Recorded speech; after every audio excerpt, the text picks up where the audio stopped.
Hello दोस्तों, स्वागत है आपका ऑनलाइन वेल्थ चैनल पर। आज हम फिर से एक नए वीडियो में बात करेंगे मध्य प्रदेश भू अभिलेख को ऑनलाइन कैसे निकाल सकते हैं। दोस्तों, भू अभिलेख ऑनलाइन देखने के लिए मध्य प्रदेश राजस्व विभाग द्वारा ऑफिशियल पोर्टल तैयार किया गया है mp-bhuleg.gov.in। दोस्तों, इस वेबसाइट का लिंक आपको डिस्क्रिप्शन में भी मिल जाएगा। इस वेबसाइट पर आप भू अभिलेख, आबादी अधिकार अभिलेख, दृष्टि बंधक, व्यवहार न्यायालय प्रकरण, अभिलेखागार दस्तावेज और भू नक्शा जैसी कई प्रकार की सुविधाओं का उपयोग कर सकते हैं। तो चलिए अब हम खतौनी खसरा विवरण देखने की प्रक्रिया में आगे बढ़ते हैं।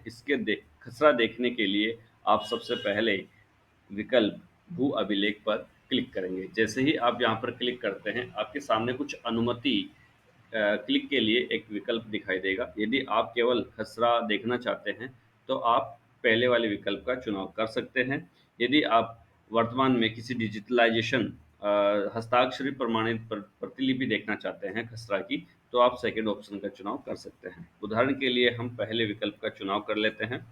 जैसे आप इस पर क्लिक करते हैं, आपके सामने एक नया इंटरफेस दिखाई देगा।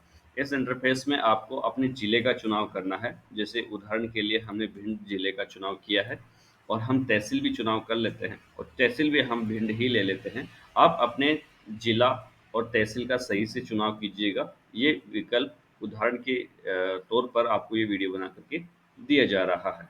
गांव का चुनाव कर लीजिए। जैसे हमने अमृतपुरा गांव का चुनाव कर लिया है। अब हमें देखिए, यहाँ पर ध्यान देने योग्य बात यह है, यदि आपके पास खसरा संख्या या प्लॉट संख्या है तो आप इन दोनों विकल्प में से किसी एक विकल्प का चुनाव कर सकते हैं। पर अगर आपके पास ये नहीं है तो आप भूस्वामी पर क्लिक कर सकते हैं। यहाँ पर केवल किसान का नाम आपको चुनना होगा। जैसे हमने गांव का नाम चुना तो उस गांव के जितने भी किसान हैं उन सभी का नाम यहाँ पर दिखाई देगा। हमें अपने एक किसान का नाम चुन लेना है। जैसे हमने उदाहरण के लिए आज्ञा राम जी का नाम चुना है और अब हम आपका प्लॉट खसरा नंबर यहाँ से देख सकते हैं। अब जैसे यहाँ पे देखेंगे, आपके सामने एक कैप्चा कोड दिखाई देगा। इस कैप्चा कोड को आप सही से दर्ज कीजिएगा। गलत होने पर आपको फिर से दर्ज करना पड़ सकता है। इसे दर्ज करने के बाद आप विवरण देखिए विकल्प का चुनाव करें। जैसे ही आप यहाँ पर क्लिक करते हैं, आपके सामने स्क्रीन पर नीचे देखिएगा कुछ विकल्प दिखाई दे रहे हैं, जिसमें यूएल पिन आईडी भी दिखाई देगी, सर्वेक्षण ब्लॉक क्रमांक दिखाई देगा, भूमि प्रकार दिखाई देगा, वर्ष के लिए रिकॉर्ड दिखाई देगा और क्षेत्रफल, आप जिस जमीन का क्षेत्रफल भी देख सकते हैं।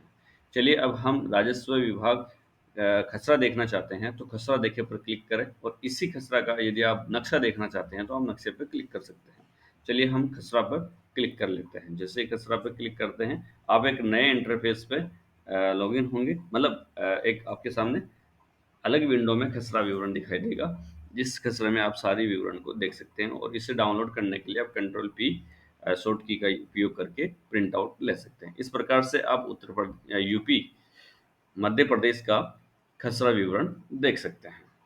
चलिए दोस्तों, मिलते हैं अगले वीडियो में। Thank you.